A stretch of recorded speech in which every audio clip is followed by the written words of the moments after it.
Yurak bag'rim qon qilar.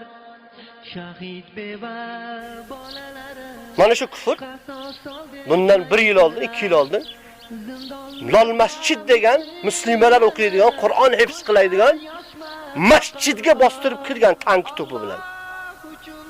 Bizning opa-singillarimiz da o'shalar. Ko'plari o'sha haligi Kashmirda bo'lgan zilzilada yetim qolgan musulmon qizlar edi. Shularga qo'l uzatgan bu.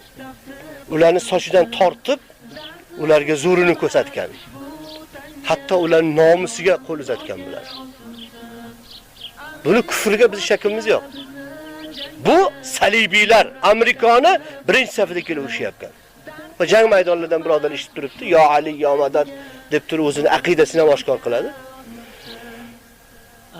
"Val yajidu fikum ghilza." Alloh taolo aytayaptiki, sizlardagi shiddatni ko'rib qo'ysin bu kofirlar, bu munofiqlar. Sizlardagi shiddat, rahm qilmasini bu kofirlarni ko'rib qo'ysin. G'ilza deb shuni aytiladiki, rahm shafqat qilinmaydi ularga. Kofirlarga nisbatan sizlardagi shiddat, zo'rni, toqatni ko'rib qo'ysin bular. Chunki bular odatlangan islom ulamolarini olib kirib azoblashligini, mujohidlarni olib kirib qamoqlarda azoblashligini, nomuslarga qo'l uzatishini bular odatlangan. Va bular Vaziristonga, biz siz turgan bu mintaqaga shoyat shu xom xayolda kelgan bo'lsa kerakki, bular ham ayollar bo'lsa kerak. Yo'q. Bura turgan Allohning sherlari bu ekanligini ular ko'rib qo'yish kerak birodarlar. Ular ko'rib qo'yish kerak. Shuning uchun ularga nisbatan Muhammadur Rasululloh vallazina ma'ahu ashidda'u alal kuffar ruhama'u baynahum. Muhammad alayhisalom haq payg'ambar. U kishining ummati, u kishining ashablarining sifati shu.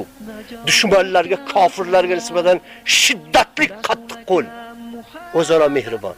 Bir-birini xizmatini qiladi, bir-biriga rahmdil, bir-biriga o'zini fido qiladi. Agar bir birodariga o'q kiltgan bo'lsa, kerak bo'lsa ko'ksini qo'yib beradi. O'zi shahid bo'ladi, birodari qoladi. Bular bir-biriga mehribon. Bir-birini xizmatini qiladi. Bir-biriga mushtumzo'rlik qilmaydi ular. Lekin kofirlarga nisbatan shiddatli bo'ladi.